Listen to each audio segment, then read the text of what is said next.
ഇന്ത്യക്ക് പ്രതിരോധ പങ്കാളി പദവി നൽകാനുള്ള അമേരിക്കൻ നീക്കത്തിന് തിരിച്ചടി.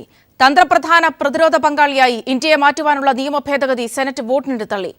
പ്രധാനമന്ത്രി നരേന്ദ്രമോദിയുടെ അമേരിക്കൻ സന്ദർശനത്തിനിടെ സംയുക്ത പ്രസ്താവനയിലാണ് തന്ത്രപ്രധാന പ്രതിരോധ രംഗങ്ങളിൽ ഇന്ത്യയെ പങ്കാളിയാക്കാനുള്ള നിർദ്ദേശം അമേരിക്ക മുന്നോട്ട് വച്ചത്. വിവരങ്ങളുമായി എം സന്തോഷ് ചേരുന്നുണ്ട്. സന്തോഷ്, ഇങ്ങനെയൊരു തീരുമാനം സെനറ്റ് വോട്ടിനിട്ട് തള്ളിയിരിക്കുന്നു. ഇനിയൊരു സാഹചര്യം എങ്ങനെയാണ്?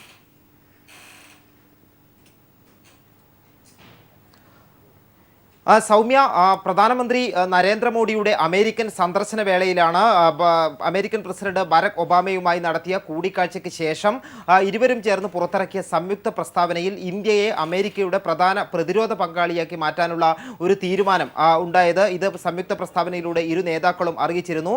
ഇത്തരത്തിലുള്ള ഒരു തീരുമാനം കൈക്കൊള്ളണമെങ്കിൽ അതിൽ അമേരിക്കൻ സെനറ്റിന്റെ അംഗീകാരം വേണം.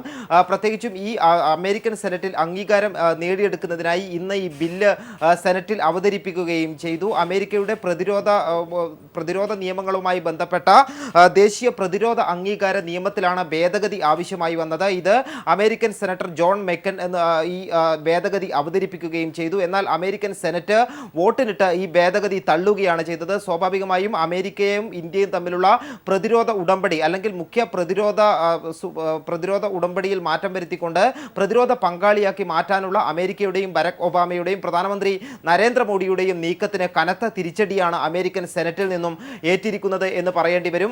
പ്രധാനമന്ത്രി നരേന്ദ്രമോദിയുടെ അമേരിക്കൻ സന്ദർശന വേളയിൽ ഇത് സംബന്ധിച്ച നേതാക്കൾ തമ്മിൽ കാര്യങ്ങൾ ചർച്ച ചെയ്യുകയും ഇന്ത്യയെ പ്രതിരോധ പങ്കാളിയാക്കി മാറ്റാമെന്ന് അമേരിക്ക ഉറപ്പു നൽകുകയും ചെയ്തിരുന്നു. ഇത്തരത്തിൽ അമേരിക്കയുടെ പ്രതിരോധ പങ്കാളിയായി മാറിക്കഴിഞ്ഞാൽ പ്രതിരോധ മേഖലയിലെ സാങ്കേതിക വിദ്യകളുടെ കൈമാറ്റം, അതോടൊപ്പം തന്നെ ഈ പ്രതിരോധ മേഖലയിലെ വ്യാപാരത്തിലും സാങ്കേതിക വിദ്യയുടെ കൈമാറ്റവും വ്യാപനവും ഉൾപ്പെടെയുള്ള കാര്യങ്ങളിൽ ഇരു രാജ്യങ്ങളും തമ്മിൽ സഹകരിച്ച് പ്രവർത്തിക്കുന്നതിനാവശ്യമായിട്ടുള്ള കാര്യങ്ങളാണ് ഈ പ്രതിരോധ പങ്കാളിത്തം വഴി നേടിയെടുക്കാൻ കഴിയുന്നത്. അതോടൊപ്പം തന്നെ നാവികസേനയെ സംബന്ധിക്കുന്ന വിവരങ്ങൾ തമ്മിലുള്ള പരസ്പര കൈമാറ്റം, അതോടൊപ്പം തന്നെ സാങ്കേതിക വിദ്യയുടെ കൈമാറ്റം, ഇന്ത്യയിലെ പ്രതിരോധ താവളങ്ങൾ, പ്രത്യേകിച്ചും സൈനിക താവളങ്ങൾ, നാവിക താവളങ്ങൾ അമേരിക്കക്ക് ഉപയോഗിക്കാൻ കഴിയുന്ന തരത്തിലുള്ള ഒരു നിയമം, അതോടൊപ്പം തന്നെ അമേരിക്കയുടെ നാവിക താവളങ്ങൾ ഇന്ത്യക്കും ഉപയോഗിക്കാൻ കഴിയുക. ഇത്തരത്തിൽ ഇരു രാജ്യങ്ങളുടെയും പ്രതിരോധ മേഖലയിൽ നിർണായകമായ നിരവധി മാറ്റങ്ങൾക്ക് ഇടയാക്കിയേക്കാവുന്ന ഒരു തീരുമാനമായിരുന്നു ഇത്.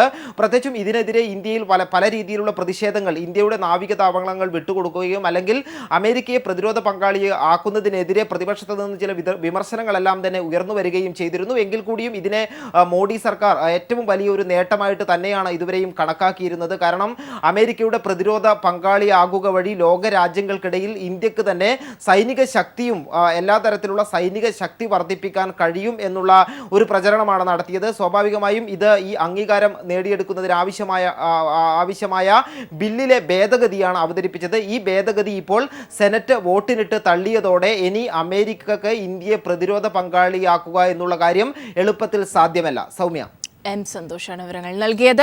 കൊല്ലം കളക്ടറേറ്റ് വളപ്പിൽ സ്ഫോടനം. മുൻസിഫ് കോടതി പരിസരത്ത് നിർത്തിയിട്ടിരുന്ന വാഹനത്തിലാണ് സ്ഫോടനമുണ്ടായത്. സ്ഫോടനത്തിൽ ഒരാൾക്ക് പരിക്കേറ്റു. അതേസമയം മനഃപൂർവ്വം സ്ഫോടനം ഉണ്ടാക്കിയതാണ് എന്ന് പോലീസ് പറഞ്ഞു. ടൈമർ ഘടിപ്പിച്ച ബോംബാണ് പൊട്ടിത്തെറിച്ചത്. ബോംബ് സ്ക്വാഡ് സ്ഥലത്ത് പരിശോധന നടത്തുകയാണ്. വിവരങ്ങളുമായി രാജ്കുമാർ ചേർന്നുണ്ട്. രാജ്കുമാർ, എന്തൊക്കെയാണ് ഏറ്റവും പുതുതായി ലഭിക്കുന്ന വിവരങ്ങൾ, വിശദാംശങ്ങൾ? അല്പം മുമ്പാണ് IG മനോജ് എബ്രഹാം സ്ഥലത്തെത്തി പരിശോധന നടത്തിയത്. അദ്ദേഹമാണ് ഇത് ആസൂത്രിതമായ ബോംബ് സ്ഫോടനമാണ് എന്ന് തന്നെ ഔദ്യോഗികമായി സ്ഥിരീകരിക്കുകയും ഇതില് ബോംബ് നിർമ്മാണത്തിൽ പരിജ്ഞാനമുള്ളയാൾ ഇത് ഈ ഗവൺമെന്റിന് അല്ലെങ്കിൽ ആരെയെങ്കിലും ഒരു ഭീഷണിപ്പെടുത്തുന്നതിനോ അല്ലെങ്കിൽ മുന്നറിയിപ്പ് നൽകുന്നതിനോ തങ്ങൾക്കിതാകുമെന്നുള്ളൊരു മുന്നറിയിപ്പ് നൽകാനാകാം ഇങ്ങനെ ഒരു സ്ഫോടനം നടത്തി എന്നുള്ളതാണ് പോലീസിന്റെ അനുമാനമെന്ന് അദ്ദേഹം പറഞ്ഞു. അതിന് പ്രധാനമായി കാരണം അദ്ദേഹം ചൂണ്ടിക്കാട്ടിയത് സാധാരണ ബോംബ് നിർമ്മാണത്തിന് ഉപയോഗിക്കുന്ന വസ്തുക്കൾ അല്ല ഇതിന് ഉപയോഗിച്ചിരിക്കുന്നത്. കാരണം ബോംബ് സ്ഫോടനം ഉണ്ടായിക്കഴിഞ്ഞാൽ കൂടുതൽ പേർക്ക് പരിക്കേൽക്കണമെന്ന ഉദ്ദേശത്തോടുകൂടി ഇരുമ്പ് ചീളുകളും അതുപോലെ തന്നെ കുപ്പിച്ചില്ലുകളും ഇരുമ്പ് ആണികളും ഒക്കെ ഇതിൽ നിറയ്ക്കാറുണ്ട്. എന്നാൽ ഈ ബോംബിൽ അങ്ങനത്തെ യാതൊന്നും കണ്ടെത്താൻ കഴിഞ്ഞിട്ടില്ല. മണ്ണും സ്ഫോടക ഇതിന്റെ കെമിക്കൽസ് മാത്രമേ ഉണ്ടായിരുന്നുള്ളൂ. ഇതിന്റെ ഈ സ്റ്റീൽ പാത്രമാണ്, 2 സ്റ്റീൽ പാത്രങ്ങളുടെ ഉള്ളിലായിട്ടാണ് സ്ഫോടക വസ്തുക്കൾ നിറച്ചിരുന്നത്.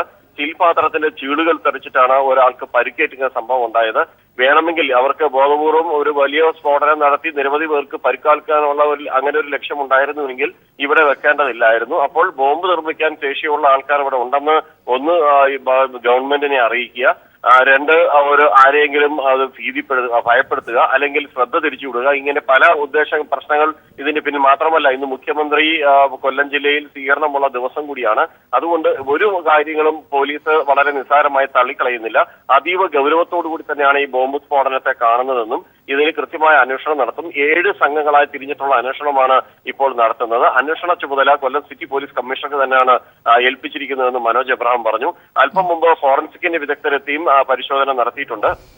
ഇതിൽ ഏതൊക്കെ രാസപദാർത്ഥങ്ങളാണ് സ്ഫോടനത്തിന് ഉപയോഗിച്ചു എന്നുള്ളതും മനസ്സിലാക്കേണ്ടിയിരിക്കുന്നു. ഒപ്പം അദ്ദേഹം ഇതിന് പറഞ്ഞ സാങ്കേതിക വിദ്യ 2 പാത്രങ്ങളിലായി നിറച്ചിരിക്കുന്ന സ്ഫോടക വസ്തുവിൽ 17 ബാറ്ററികൾ ഘടിപ്പിച്ചിട്ടുണ്ടായിരുന്നു. ഈ 17 ബാറ്ററികളുടെ ലിങ്ക് വന്നിരുന്നത് ഫ്യൂസിൽ ഡിറ്റനേറ്ററിലാണ്. ഡിറ്റനേറ്റർ വഴി ഒരു ഫിലമെന്റും ഇതിൽ സ്ഫോടക രാസ പദാർത്ഥത്തിന് സമീപത്തായി സൂക്ഷിച്ചിട്ടുണ്ടായിരുന്നു. സ്വിച്ചും ഇതിനുണ്ടായിരുന്നു. സ്വിച്ച് ഓൺ ചെയ്ത് കഴിഞ്ഞാൽ ഫിലമെന്റ് ചൂടായി ഇതിൽ തീ പിടിക്കുന്ന ഒരു സമയം അത് ഏകദേശം ചിലപ്പോൾ 30 സെക്കൻഡോ അല്ലെങ്കിൽ 1 മിനിറ്റോ ആകാം. സ്വിച്ച് ഓൺ ചെയ്ത് പൊടുന്നതിന് തന്നെ ഈ ജീപ്പിന്റെ പിൻ ചക്രത്തിന്റെ മുകളിലാക്കി വെച്ചതിന് ശേഷം വെച്ചയാൾ ഇത് കൃത്യം നടത്തിയ ആൾ മാറി സേഫ് സോണിലേക്ക് മാറി എന്നുള്ളതാണ് പോലീസിന്റെ അനുമാനം. ഈ ഫിലമെന്റ് കത്തുകയും രാസപദാർത്ഥത്തിന് തീപിടിക്കുകയും ഉഗ്രസ്ഫോടനം ഉണ്ടാവുകയും ചെയ്തു. ഇതാണ് പോലീസ് പറയുന്നത്. ഇങ്ങനെ ഒരു സാങ്കേതിക വിദ്യയാണ് ഇതിന് ഉപയോഗിച്ചിരിക്കുന്നത്.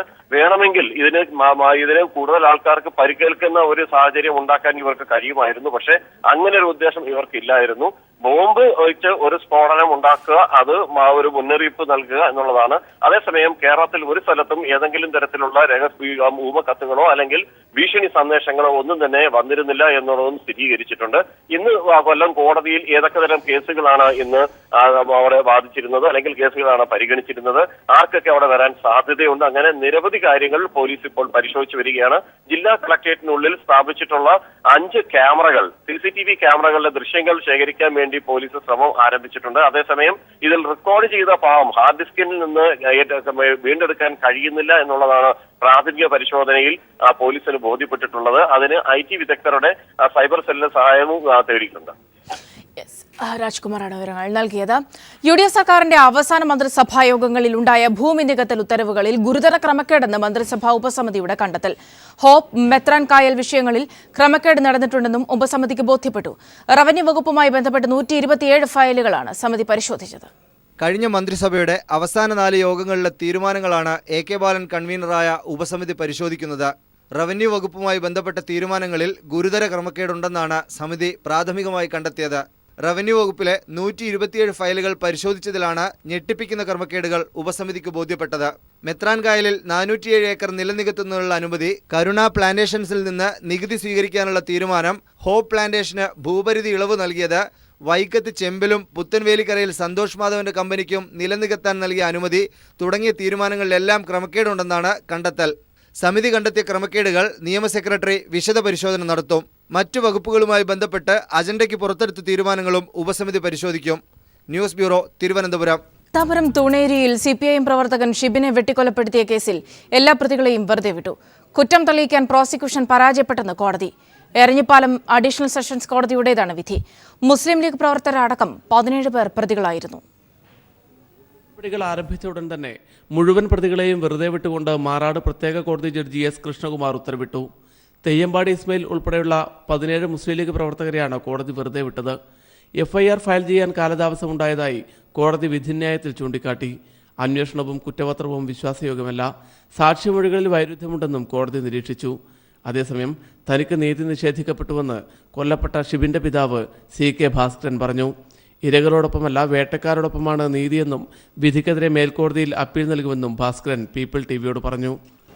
നീതി എവിടെ ലഭിച്ചിരിക്കുന്നു? നീതിയല്ല, ഇരകളോടൊപ്പം അല്ല വരുന്നത്, വേട്ടക്കാരോടൊപ്പം നിന്ന ഒരു സ്ഥിതിയാണ് നമുക്ക് തോന്നുന്നത്. സാക്ഷികൾ എന്ന് പറയുന്നത് ശിവന്റെ കൂടെ പരിക്കേറ്റ് മരണത്തിൽ നിന്ന് രക്ഷപ്പെട്ടു വന്നവരാണ്. അവരുടെ മൊഴിയല്ലേ സ്വീകരിക്കപ്പെടേണ്ടത്. അന്വേഷണ സംഘത്തിലും നല്ല രീതിയിൽ അന്വേഷണം നടത്തിയിട്ടുണ്ട്.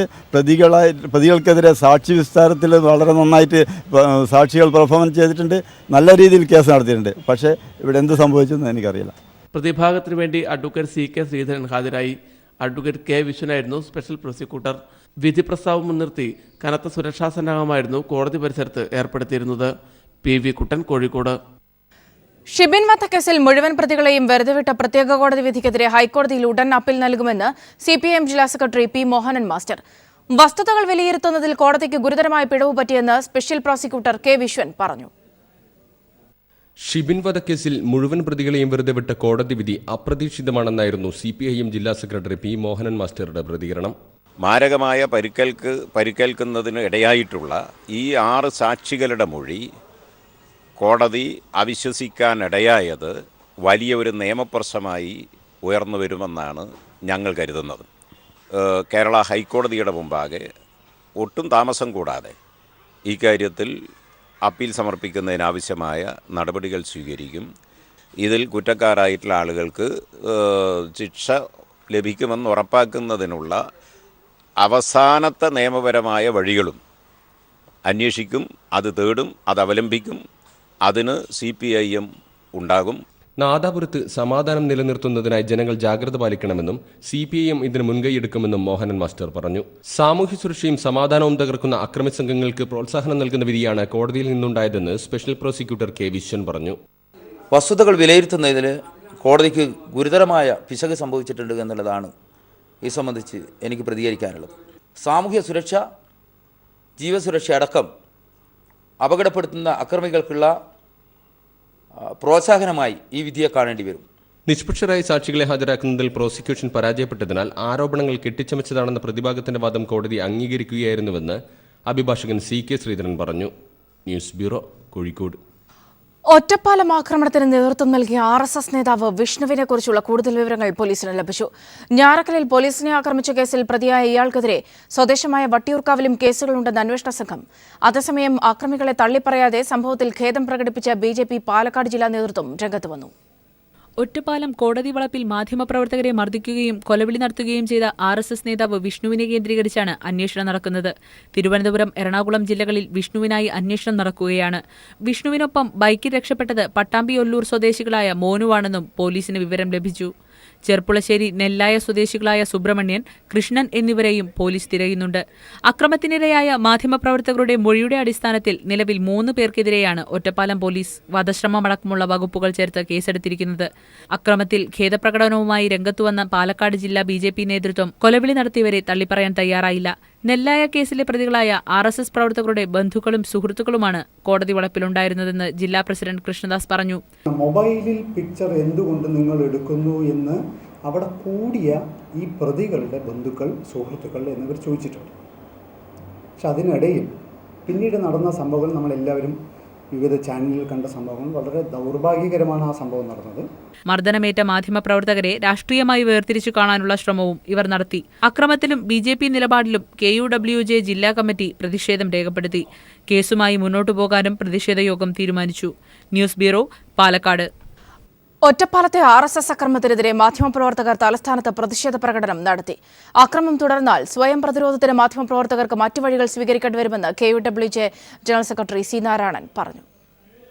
RSS അതിക്രമത്തിനെതിരെ തലസ്ഥാനത്തെ മാധ്യമപ്രവർത്തകരുടെ പ്രതിഷേധം അലയടിക്കുന്നതായിരുന്നു സെക്രട്ടേറിയറ്റിലേക്ക് നടന്ന മാർച്ച്. ജനാധിപത്യത്തിനെതിരെ നടന്ന കടന്നാക്രമണത്തിൽ മാധ്യമ സമൂഹം ഒറ്റക്കെട്ടായി തെരുവിലിറങ്ങി. കേരള പത്രപ്രവർത്തക യൂണിയന്റെയും തിരുവനന്തപുരം പ്രസ് ക്ലബിന്റെയും നേതൃത്വത്തിലായിരുന്നു പ്രതിഷേധ പരിപാടി നടന്നത്. അക്രമം തുടരുകയാണെങ്കിൽ സ്വയം പ്രതിരോധത്തിന് മാധ്യമപ്രവർത്തകർക്ക് മറ്റു വഴികൾ സ്വീകരിക്കേണ്ടി വരുമെന്ന് മാർച്ച് ഉദ്ഘാടനം ചെയ്തുകൊണ്ട് KUWJ general secretary C. Narayanan മുന്നറിയിപ്പ് നൽകി. ഇതൊരു പതിവ് സ്വഭാവമാണെങ്കിൽ നമുക്കും യഥാർത്ഥത്തിൽ സ്വയം പ്രതിരോധത്തിന് വേണ്ടിയിട്ട് എന്തെങ്കിലും ചെയ്യേണ്ടി വരും എന്നുള്ള അവസ്ഥയിലേക്ക് നമ്മൾ എത്തിച്ചേരുകയാണ് സുഹൃത്തുക്കളെ. അതുകൊണ്ട് നമ്മൾ തീർച്ചയായിട്ടും ജാഗരൂകരാവുകയും ഇത്തരം അനാസ്ഥക്കെതിരെ ആശയപരമായി നമ്മൾ വലിയ പ്രതിഷേധങ്ങൾ എല്ലാ തലത്തിലും ഉയർത്തുകയും ചെയ്യണം എന്ന് ഞാൻ അഭ്യർത്ഥിക്കുകയാണ്. Press club president A. Ajith Kumar അധ്യക്ഷനായിരുന്നു. C. Rahim, BS president S. Biju, Shyam എന്നിവർ യോഗത്തിൽ പ്രസംഗിച്ചു. News bureau, Thiruvananthapuram. സംസ്ഥാനത്തെ ധനസ്ഥിതി വിശദീകരിക്കുന്ന ധവളപത്രം ഇറക്കാൻ മന്ത്രിസഭാ തീരുമാനം. തിരുവനന്തപുരത്തെ 2ാമത്തെ മെഡിക്കൽ കോളേജിൽ ഇത്തവണ പ്രവേശനം നടത്താനാകില്ലെന്ന് മെഡിക്കൽ കൗൺസിലിനെ അറിയിക്കും. അടിസ്ഥാന സൗകര്യങ്ങളില്ലാതെ പ്രവേശനം നടത്താനുള്ള മുൻ സർക്കാരിന്റെ നീക്കം വിമർശിക്കപ്പെട്ടിരുന്നു. സംസ്ഥാനത്തിന്റെ സാമ്പത്തിക സ്ഥിതി തീർത്തും പരിതാപകരമായ സാഹചര്യത്തിലാണ് സർക്കാർ ധവളപത്രം ഇറക്കുന്നത്. സാമ്പത്തിക സ്ഥിതി വിശദീകരിച്ച് ധവളപത്രം ഇറക്കാൻ മന്ത്രിസഭ ധനവകുപ്പിന് അനുമതി നൽകി. ബജറ്റിനൊപ്പമായിരിക്കും ധവളപത്രമെന്നാണ് സൂചന. കഴിഞ്ഞ സർക്കാർ അവസാന കാലത്ത് പ്രഖ്യാപിച്ച തിരുവനന്തപുരത്തെ 2ാമത്തെ മെഡിക്കൽ കോളേജിൽ ഇത്തവണ പ്രവേശനം നടത്താനാകില്ലെന്ന് ഇന്ത്യൻ മെഡിക്കൽ കൗൺസിലിനെ അറിയിക്കും. അടിസ്ഥാന സൗകര്യങ്ങളില്ലാതെ തിരക്ക് പിടിച്ച് തീരുമാനമെടുത്താൽ മെറിറ്റിൽ പ്രവേശനം നേടുന്ന വിദ്യാർത്ഥികളുടെ ഭാവി അവതാളത്തിലാകുമെന്നാണ് വിലയിരുത്തൽ. ജനറൽ ആശുപത്രിയും തൈക്കാട് ആശുപത്രിയും കൂട്ടിച്ചേർത്ത് മെഡിക്കൽ കോളേജ് ഉണ്ടാക്കാനുള്ള ധൃതി പിടിച്ച നീക്കം നേരത്തെ വിമർശിക്കപ്പെട്ടിരുന്നു. അഡീഷണൽ അഡ്വക്കേറ്റ് ജനറലായി രഞ്ജിത്ത് തമ്പാനെ നിയമിക്കാനും മന്ത്രിസഭായോഗം തീരുമാനിച്ചു. News bureau, Thiruvananthapuram. കേന്ദ്രമന്ത്രി രവിശങ്കർ പ്രസാദ് ഇപ്പോൾ വാർത്താസമ്മേളനം നടത്തുകയാണ്. SBI ലയനവുമായി ബന്ധപ്പെട്ടാണ് വാർത്താസമ്മേളനം. തത്സമയ specialist under the central health services cadre. तो ये एक महत्वपूर्ण फैसला था जिसको हमने आपको बताया। जी हाँ, जोशी जी को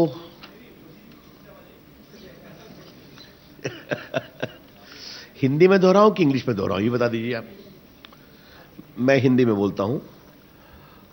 भारत सरकार में डॉक्टरों की कमी को ध्यान रखते हुए और स्वास्थ्य सेवा के विस्तार की चिंता करते हुए कैबिनेट ने यह फैसला किया है कि सेंट्रल हेल्थ सेवा के डॉक्टरों की सेवा अवकाश की अवधि 62 से बढ़ाकर 65 की जाए और ये लाभ जो नॉन टीचिंग और पब्लिक हेल्थ स्पेशलिस्ट भी हैं सेंट्रल हेल्थ सेवा स्कीम में, उसको भी इसका लाभ दिया जाए।